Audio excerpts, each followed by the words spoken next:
Will someone take a screenshot and send to us? Yeah, that's a good idea. We'll do a screenshot, Andre. I'll quickly do one now.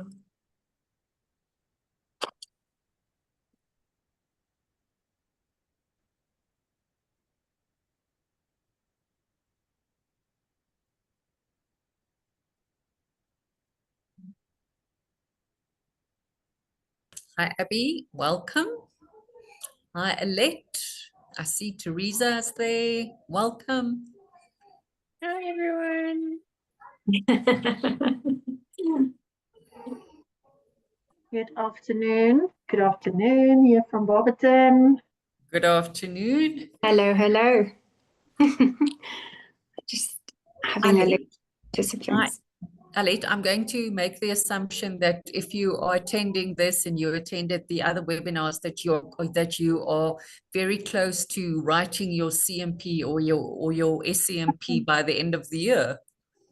I'm integrating into a new business now. So yes, it is right up there to do, but there are a few little other boxes to check so that I can just be a little bit more comfortable and also have the support of the new business.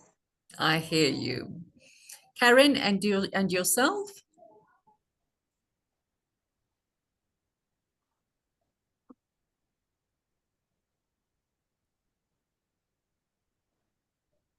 No, Karen is not answering us.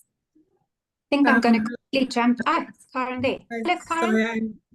Sorry, I missed that. My laptop was on mute. Please, can you repeat the statement or question? No, I'm just saying, seeing that you are attending this meeting and you attended all the previous webinars, can we make the assumption that you are going to write your SCMP by the end of the year? Not this year, unfortunately. Life just happened. And come on, Karen.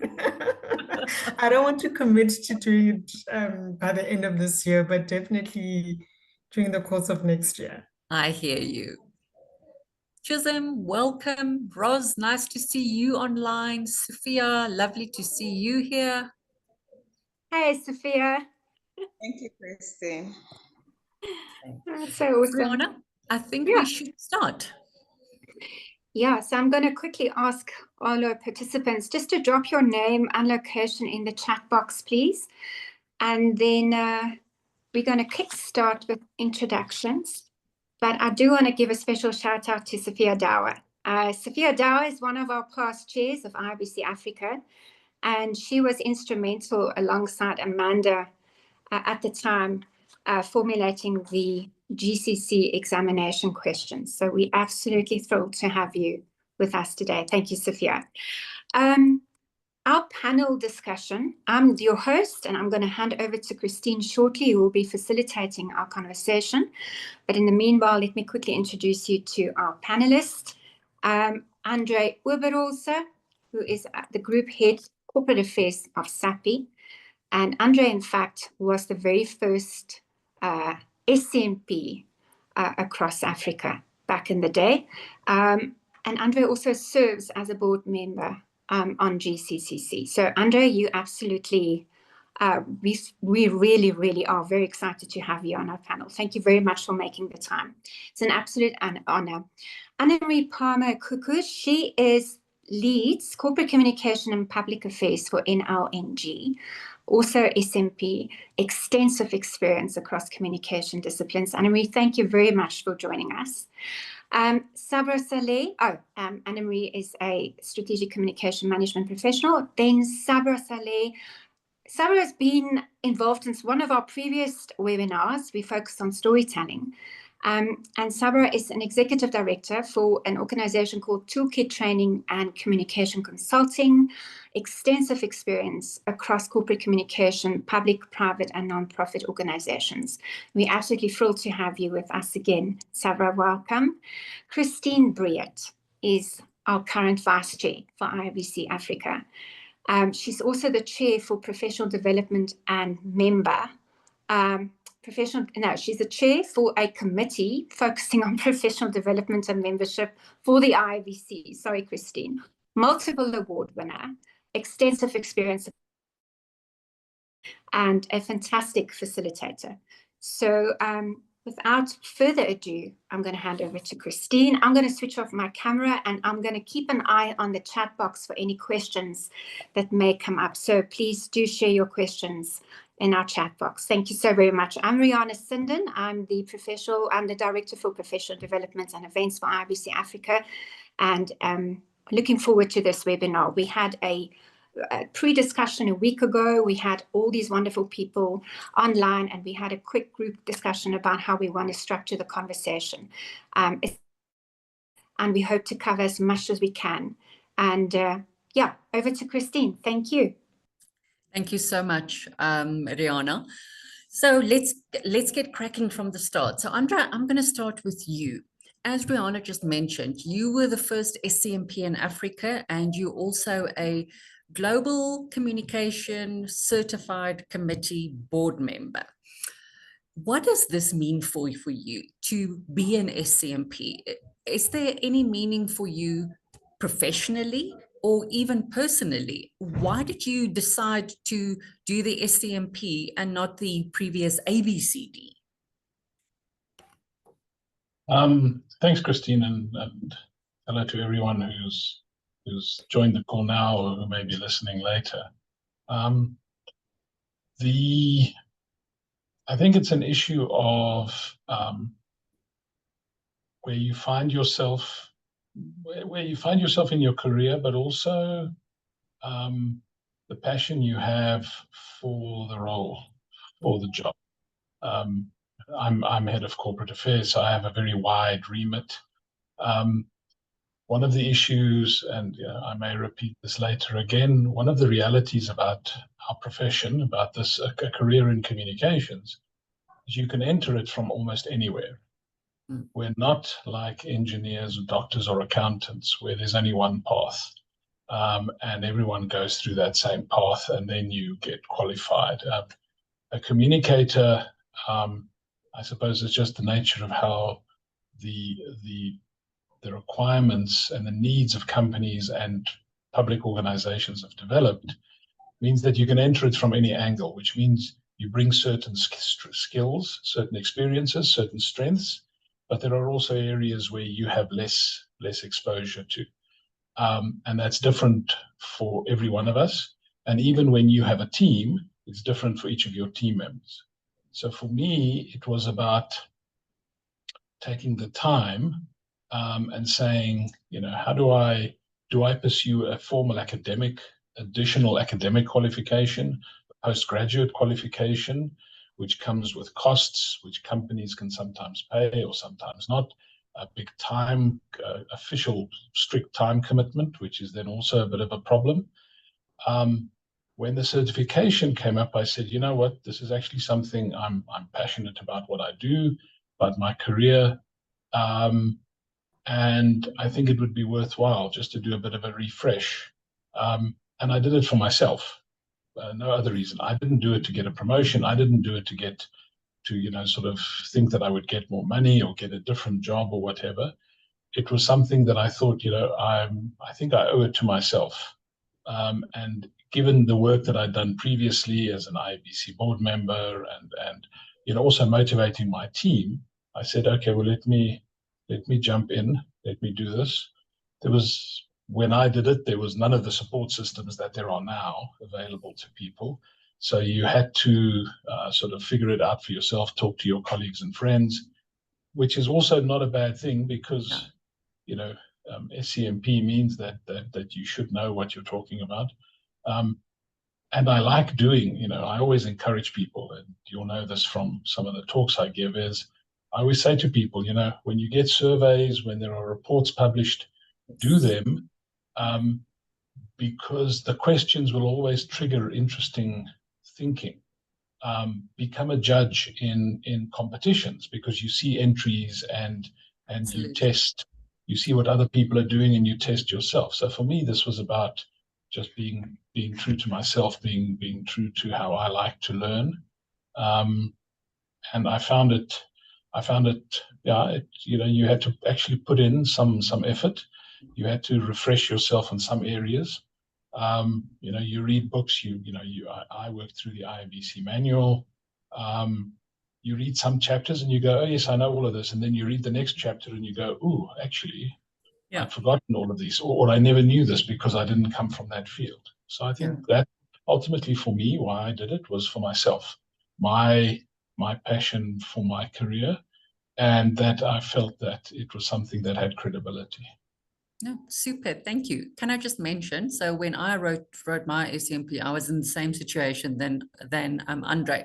Apart from the IBC handbook, there was nothing. So I reached out to him and said, Andre, please give me guidance and tips. And he put together a PowerPoint presentation, which I think it's now 3-4 years later, and we're still circulating it because it's still relevant. So Andre, thank you so much for sharing your insights with us.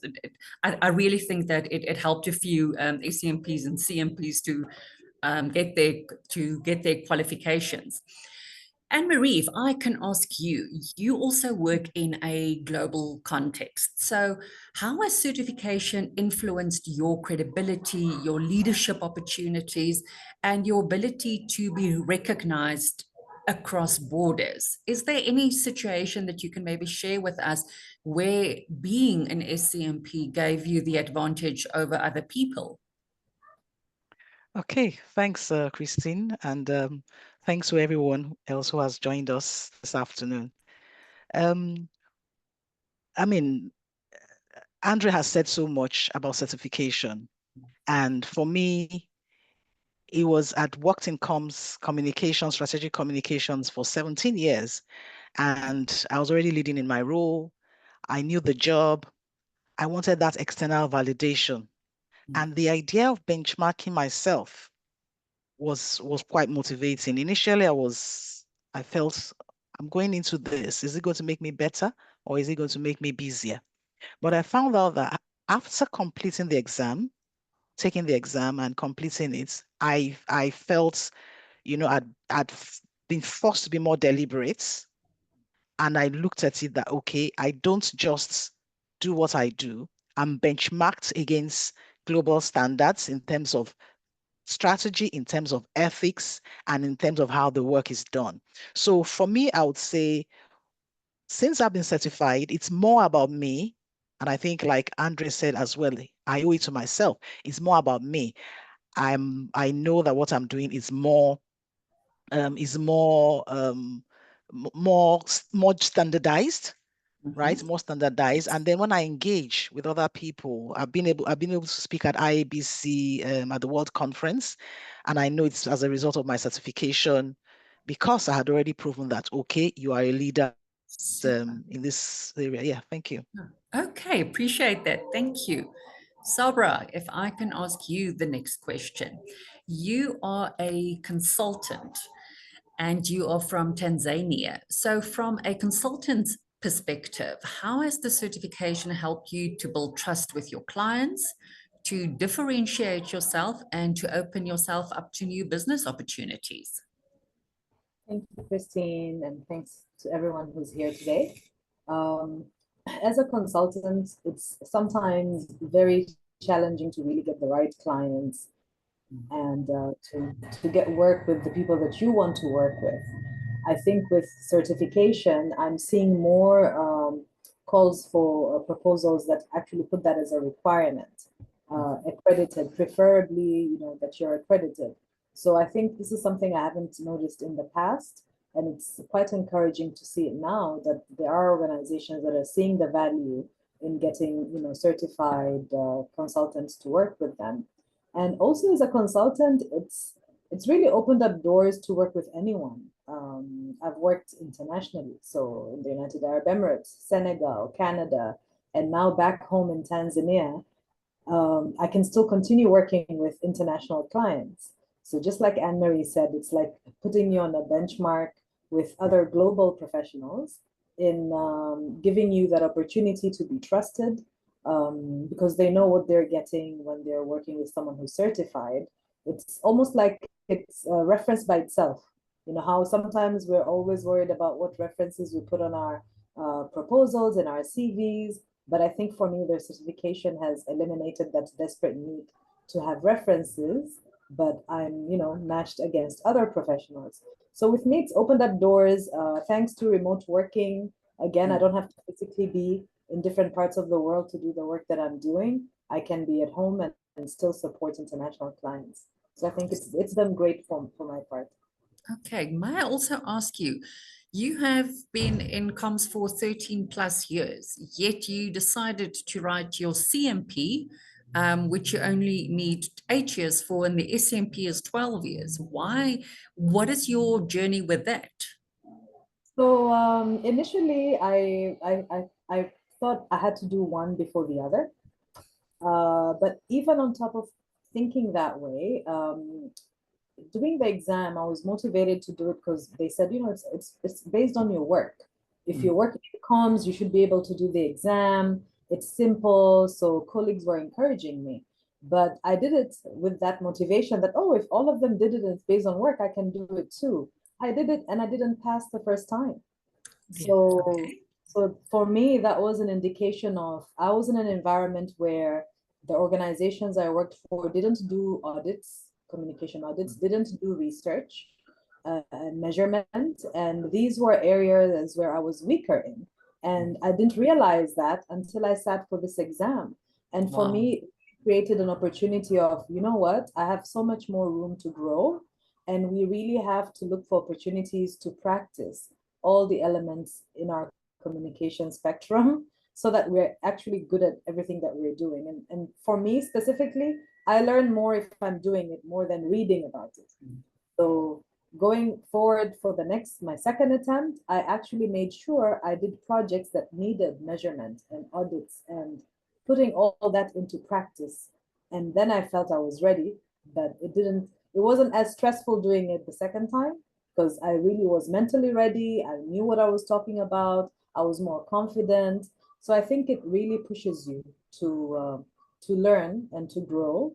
And like everybody else said, it's for ourselves and for our own growth. So I would, look forward to learning more, even if I'm going to go ahead and do the SCMP. It'll be interesting to see, what else would I need to grow in when I want to attempt that certification.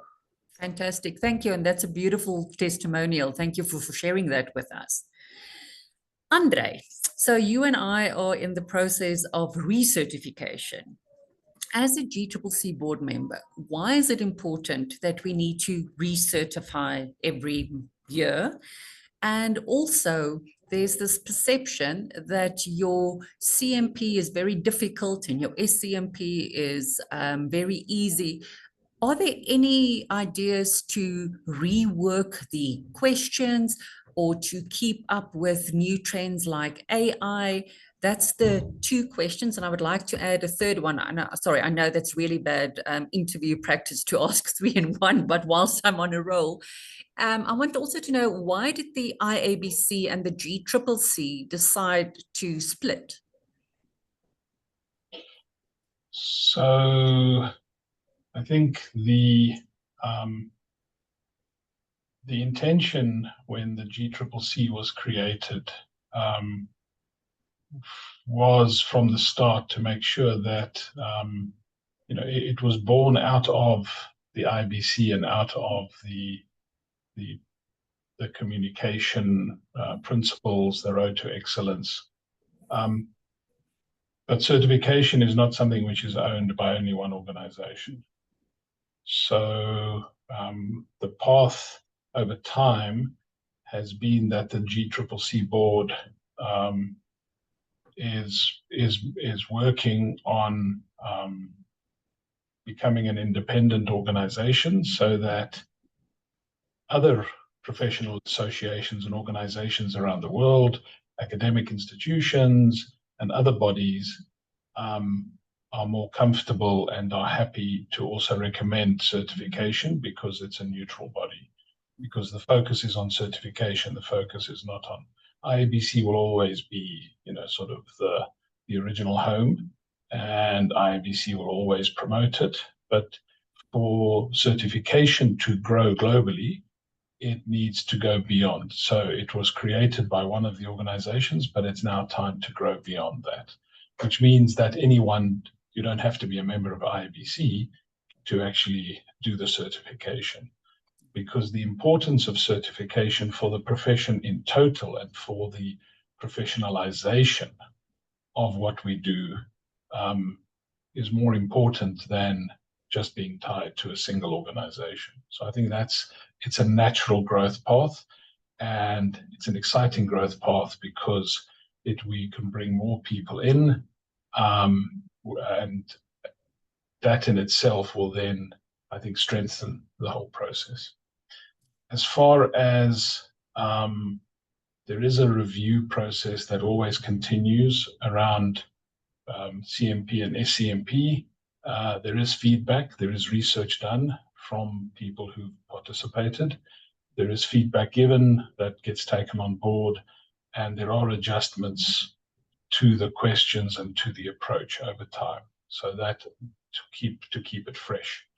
I think that's the other thing around certification is certification is more agile than traditional qualifications. Traditional qualifications have a role in the place, they're important, but if you want to respond to a fast-moving world, then just focusing on traditional qualifications is not enough. You need to focus also on exposing yourself to other opportunities. But of course, with the other opportunities, you're never quite sure about the quality. Exactly. Because it could be companies that are just running seminars and webinars for profit. You don't really know what you're getting. You'll be attending a lot of stuff. There are conferences you can attend, which is also fine. But with certification, it is independently checked and certified, so that you can be sure of the quality of the certificate. Because it's a certification, it also means that it can be adjusted and changed over time more quickly, so that it stays relevant. And then that goes back to the recertification and why that's important. When you do when you do your normal qualification, you get your degree and that's it. You've got it, you put it on your wall, you can put it on your CV, but you never look at it again. You never really go back to that. There are some people who will go back to some of their textbooks, but all of our environmental scientists in our company studied some bug swimming in some river, and they'll tell you that they did that to get their doctorate, but they've never referred back to that because now they're working for a corporate. But it's the way the process works. Whereas for certification and recertification, it means that the reason you certified is because you're interested, and part of certification means that you're actually going to be active. So why would you not attend any webinars or seminars? Why would you never read any articles or books about your profession? Why would you not volunteer, or why would you not speak at certain events? If you're going to certify, it means that you've already made that commitment, that you want to stay fresh, that you want to stay involved, to stay up to date. And so what certification does is it helps with self-discipline. Because if you didn't have the certification, we all have great intentions, but sometimes we actually just don't get there. Certification helps you. And the funny thing is, lots of other professions, even chartered accountants, need to recertify to keep their chartered accountant. They never talk about it. They never tell you that they actually have to read books and articles and do things, but they actually also need to do that. For me, that's one of the exciting parts about CMP and SCMP, is when you look at how the points are made up and what you need to do, it's actually a fantastic refresher that you give yourself, but your certification is the discipline that you otherwise may or may not have. Thank you. Sabra, you spoke about the ethics, and I know that Rihanna loves the term, it is your North Star that you follow. So how did certification assist you with ethics and with the principles? Have you ever told a client, thank you, but I'm not willing to work with you, and based on what you learned in the CMP and the SCMP, or was it personal values? Great question. I think it's a mix of both. but the certification and being a member of IABC and knowing the ethical code of a communication professional, it really kind of gives me the strength to confidently turn away clients that would expect me to break ethical code or put me in a dilemma of making certain decisions. So for me, that has really been how I decide to work with people, the type of work that they do. You could have clients that will tell you, oh, but this is how, this is how government agencies work. This is how they function. Yeah. The way of work, and I always try to say, if you're not the one changing, then who's going to change the way that they work? So for me, if the client themselves are not willing to change, it's easier for me, and I confidently, without any guilt, can step back and say, and I know not everybody has that privilege to do that, but it also sets a standard. And I think with our own values, we start early, right? Early in our careers, we can tell what's wrong and what's right, what should we be doing as an organization or as individuals, and that's guided me all throughout my career. And even I mean, as recently, I'm already contemplating not working with certain individuals because they just make you uncomfortable. They want you to make decisions that That's not what you want. yes, and it might be okay now, but how is it going to affect the work that you're doing later? So for me, it's having to balance it in a way that we are aware of what's ethical versus getting into a trap where we are now supporting organizations doing continuous unethical work.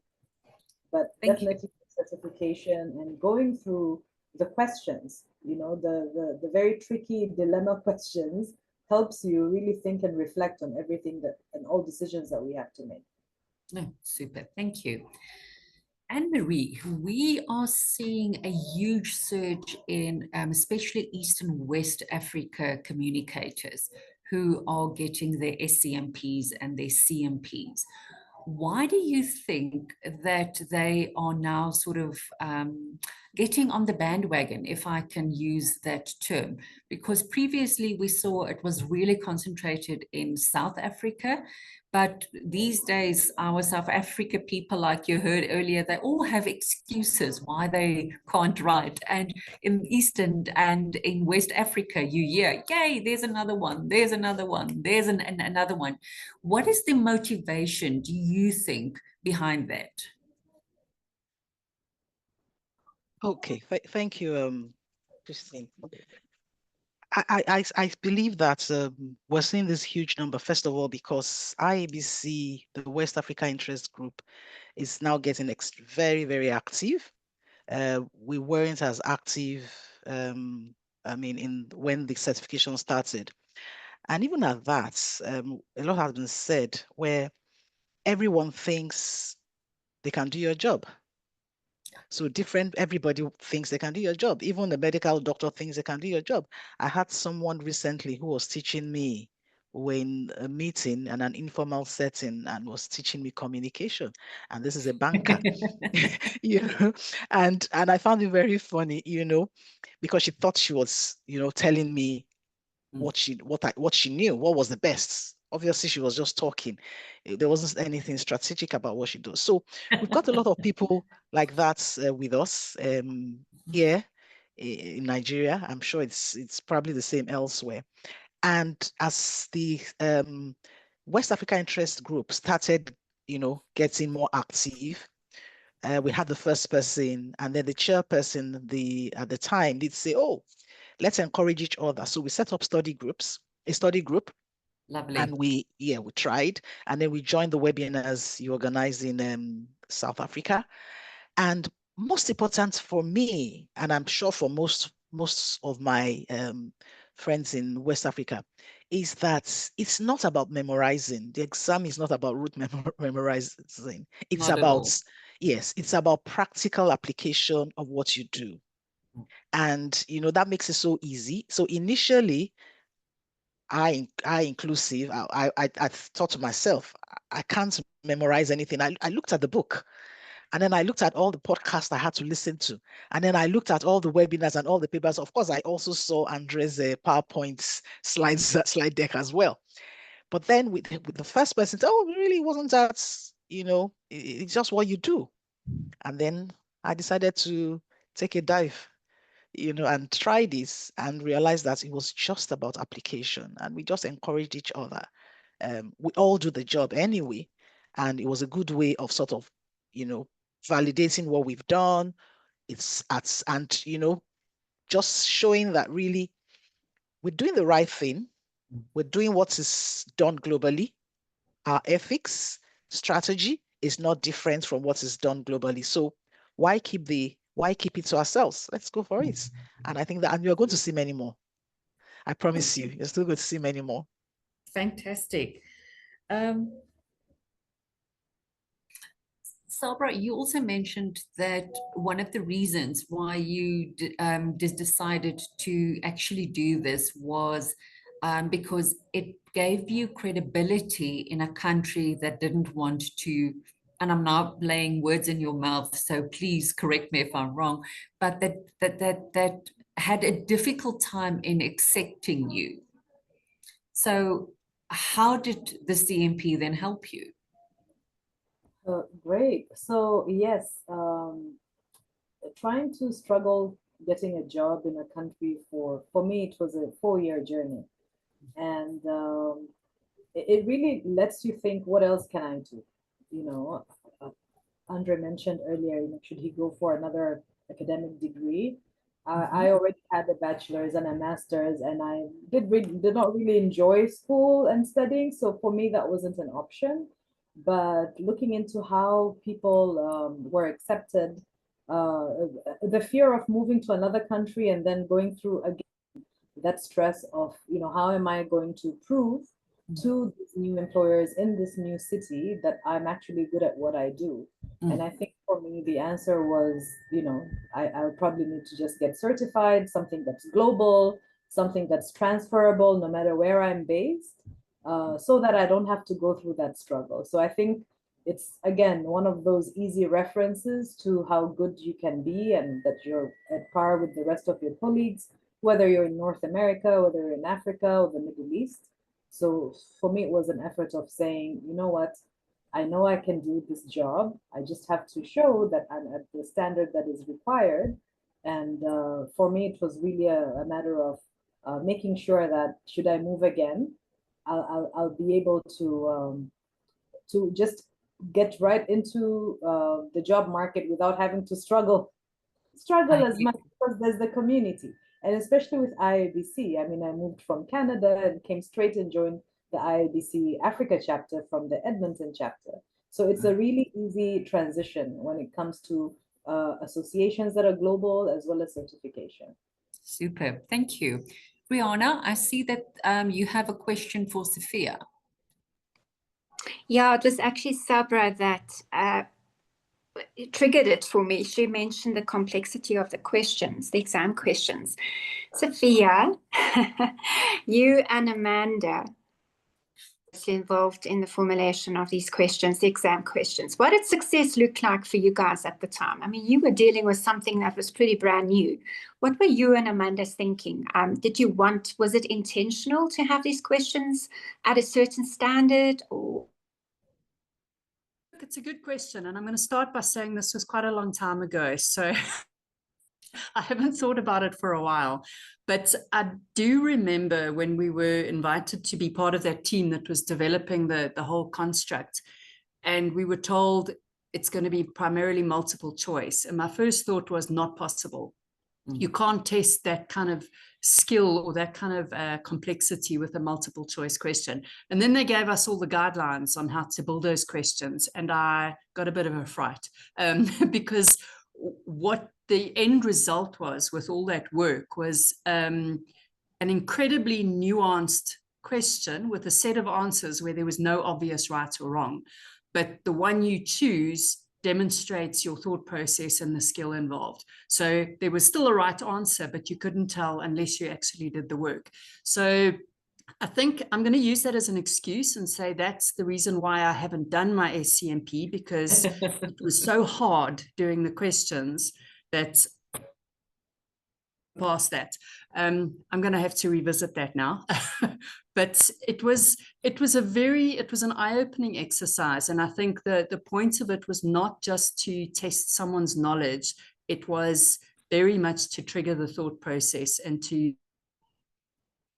and I think the questions did that.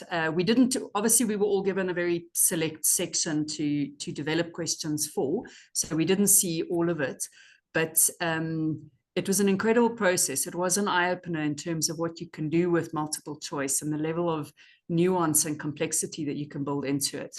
But yes, I think the goal was very much not just to test what people know, but to trigger the process and to be able to see what their skill level and thought process was by the kind of answer that they chose. I don't know if that's how people experienced it in the end, and I'm sure a lot of those questions have been refined and updated since. But it was a hell of a thing. It was a real learning curve for me, certainly. I suppose now the real test will be if I go and do the actual exam and see if they've gotten harder. But no, it was a challenge. It was a challenge. I'm going to keep you to that. Hearty congrats to you and Amanda for putting in place a phenomenal standard. I can attest to it. When I did my exam, there were a few I really had to think about very carefully, and it is the applied thought process. And I think with SCMP specifically, Sophia, it's the experience. You need to lean into that quite a bit. Well done to you and Amanda. Please do your SCMP exam.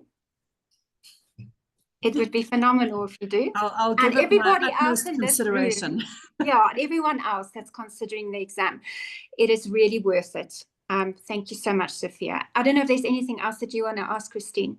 No, I think the only thing that I want to add is, yes, the questions were so complex that when you walk out, you really cannot remember what the questions were that was asked. So even if people come to you and they ask you, so give me a scenario, what did they ask? You are completely blank because it is intense. But now I see Teresa says that I must be very strange, but I enjoyed doing the exam. It was like a puzzle, and it was very satisfying to get it right. It would have been wonderful to know what I got wrong and why. I must say, I actually agree with you. So when you do get your feedback, it says, congratulations, you passed. So you don't know whether you passed with 75%, with 85%, or with 99%. But they do tell you these are the areas that you might want to consider looking into in future. You passed. So for example, with me, it was reputation communication. I've never liked it. It's something that's not really on top of my priority. So I knew from the start going in that if there was a section that is going to trip me, it is going to be that. And it's like Andre said. So then you do that extra effort and you read up some more, and you just to make sure that you actually get through. Yes, Teresa, it said that you had 75%, but it tells that to everyone. And then Chisholm says, I also think that the introduction of remote proctoring is encouraging more professionals to commit to the certification. Andre, do you by any chance know what the ratio is between remote proctoring and writing it physically? Sorry, I know I'm now putting you on the spot here. I don't. Obviously, there's a majority of certification from the start out of Canada and out of the USA. South Africa has a number, and then there's Australasia, and the rest of the world. There's it's slowly growing. Obviously, being in Canada and the USA, it's easier for them to get. Also for them to get to the conferences or to get to meetings to do it. Yeah. I think that opening up the remote proctoring was another critical step in because you don't want how you write the exam to become a block to access. So I think once that was understood, and so this is how the program grows over time. I think once people understood, but actually making it available remotely is a critical unlocking of access, then we move to that. So now people don't have, let's say, the excuse that, oh, but I can't afford to go to the World Conference to write my exam, or I can't afford this or that. You could do it from anywhere. And I think it's part of that commitment. It's available. And I think also that's where, over time, the development of support material has become, people focused on this. And they said, yes, in the beginning, okay, you were left up to your own device. That's fine. But we've learned that actually that doesn't necessarily. Ultimately, the certification and for doing it in a structured way is to enhance the professionalism of the profession. Initially members, but actually anyone who works in this field. So you want to make it, you want to not spoon feed people, but you want to give them access to resources. Because ultimately, one of the other things with certification is it means that all of us have sort of, we've all come from different routes to get where we are. But when we write CMP or SCMP behind our name, we've sort of all passed the same test, or the same standard, we've sort of reached the same standard. And I think that's the other interesting thing with how the exam is constructed is there's a very big pool of questions, of which only 100, but you could have two people sitting next to each other, they will not be answering the same questions. So that's the other interesting thing. And in fact, you could write this exam 100 times and you'd never encounter the same questions. So I think that's the other good thing, that it's not, it doesn't, even if someone tells you, oh, this was the question I got, that person will never see that question. So it doesn't actually, so I think that's the other thing. But I think that's the other thing again for this. This isn't about a competition against other people. It's not about cheating to get a qualification or anything like that. It's just, it's sort of baked in that you're doing this for the right reason. Sabra, why will you encourage other people to become certified? What is in it for them apart from it's the personal joy and actual growth? Because, and why I'm asking it is, in Africa, we're very fortunate. And I think that more than, oh, Rihanna, now you need to help me. But I think 15 or 20% of our IEBC members are all certified. And it's the highest number of certified people per region in the world. So what is your answer? I think it's really an excellent way to be on top of the skills that we have. We're not going to use everything all the time, but being certified, I think the recertification exercise by itself keeps us involved, keeps us up to date with what's happening, just keeps us alert with the industry itself, with our skills. So I think, and then you can actually comfortably have debates, challenge people, talk about what we do confidently without being nervous of whether or not you can back up. It's like a confirmation, I think, of skills that we have. So I think that's a really big part of, gaining that confidence of doing the work that we do through being certified. Thank you.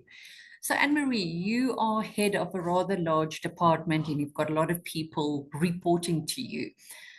What do you think, what is the possibility of, and I'm not going to use your organization as an example, but getting everybody in your team to be certified? Because isn't that what we are aspiring to? If you listen to what Andre said, it's to, and what you also said, it's to validate ourselves, to know that we're doing the actual right things, that we're working according to international best standard. So do you think that that's a pie in the sky to want all organizations to say, yes, that your team members should certify, or is it more a personal choice? Okay. I would say that I'm actually encouraging everyone within my team to certify. But you know, like I said, you owe it to yourself. It's a personal decision. And quite a number of people, sometimes when you hear you have to take exams, you sort of, the first thing is you develop a cold feet. But I'm too old. You develop a cold feet, but you know, I see it, everyone wants to take that exam, and I know that they're all reflecting on what they're doing. With these webinars, which are being organized, and then the ones being organized by the West Africa Interest Group, I see a lot of my team members taking the exam. Chisholm did mention, which I forgot to say, that proctoring made it very easy. As soon as remote proctoring was offered, that was when those numbers started pouring in. So I'm seeing more of that because I know that everyone in my team, everyone in the West Africa Interest Group do feel that everyone thinks they can do their job, and we find it quite I don't want to say insulting, but that is it, because we know that there's so much more than just taking a pen and writing, writing and thinking that would go, or telling everybody, like they tell me in my internal comms team, oh, put this here, put this on this channel, use it on this channel. Really, they don't know what's anything about measurements. They don't know about which channels work for who and all that. So objectives and all that. So yes, you go to get a much more than you get on the charts, saying, oh, Yemi coming to announce, oh, someone else, XXX has just qualified. So look out for more of that. Fantastic. Maybe I can just add. Please, Andre, yes. The funny thing is that we look at these professional golfers or professional tennis players or so on, who are at the top of their game, but they all have coaches. Some of these golfers spend 2 hours in the morning hitting golf balls before they actually begin with their round. Practice makes perfect. Bad practice makes you worse. So you've also got to have the right kind of practice. Yeah. I think it's one of those things that, in our profession, we're a profession that needs to deliver. We need to think strategically, and then we need to have clever ideas on how to execute to get the results. So, that's something that I want to leave with people is it's not good enough for you to be busy every day and not make time to train yourself and to hone your skills. Certification helps with that. The other one is we always complain about people, either that we encounter or that we have to deal with, and then we wonder, well, how did they get a communication job, or how could that boss appoint that person? The best way is to professionalize your outfit. And the best way to do that is to engage with your HR department if you're in a corporate, in a company, and to make sure that the HR department understands that when there's communication roles, that, certification is definitely, there's some training, whatever, but certification is an easy way to have that conversation with HR to say that I'd like to see this in the job specs. I'd like to see there a preference for certification. And especially if you're a communications leader, you need to have that conversation with the HR team. And then you build it into people's personal development plans. And it may be that to get people comfortable to do certification exams, maybe get them to do some other smaller things first, so that they understand that in the organization where you're a leader, you expect continuous improvement, or you expect continuous renewal. And then it just becomes, it shouldn't be seen as a chore. It shouldn't be seen as this mountain you've got to climb. It should actually be something quite exciting, because you're just improving yourself as a professional, just like the golfer, the footballer, the tennis player are improving themselves. Thank you. And just to add to that, Please. again, our field is very, very dynamic. A lot of things are happening, a lot of things are changing. And I keep telling people that you just have to keep learning, keep updating yourself, because you just don't want to end up being a dinosaur. If you don't learn, you'll be a dinosaur. And when I had to recertify, I knew that, okay, thankfully I had been attending webinars, doing a lot of reading, I found it useful. And so I know that going forward, it's just going to make me keep being at my best. Yeah. So if you always want to be at your best, then you know that the key is to certify and to continuously upskill yourself.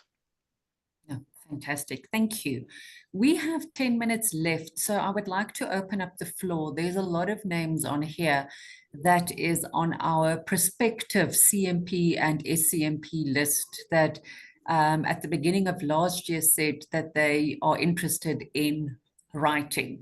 So this is your opportunity with 3 specialists to ask them whatever you need to ask them to get you motivated to actually start writing. So I'm going to open up the floor for any questions.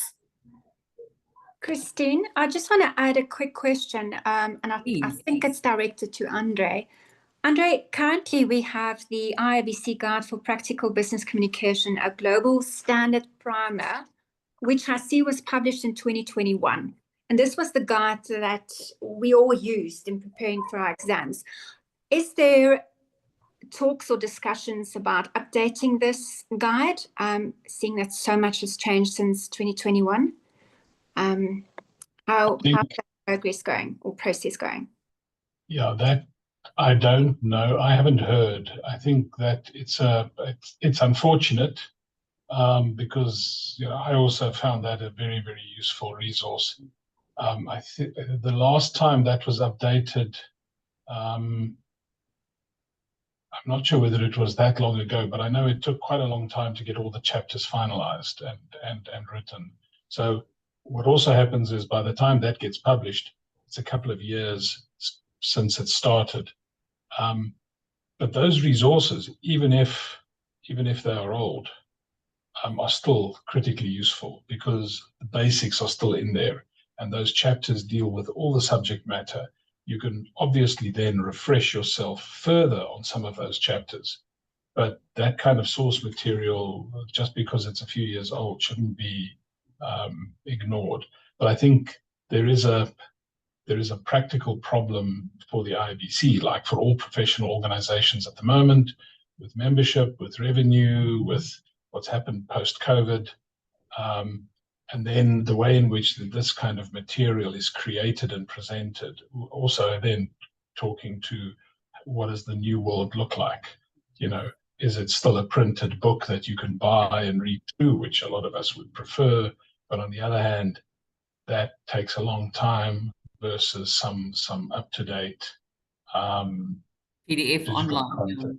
Yeah. So, but all of that kind of material, when you're preparing for certification, getting hold of all of that stuff. I worked through some books on communication research that a colleague lent me, and these were books that she studied at university, so they're quite old. But the fundamentals about the kinds of communications research are still the same.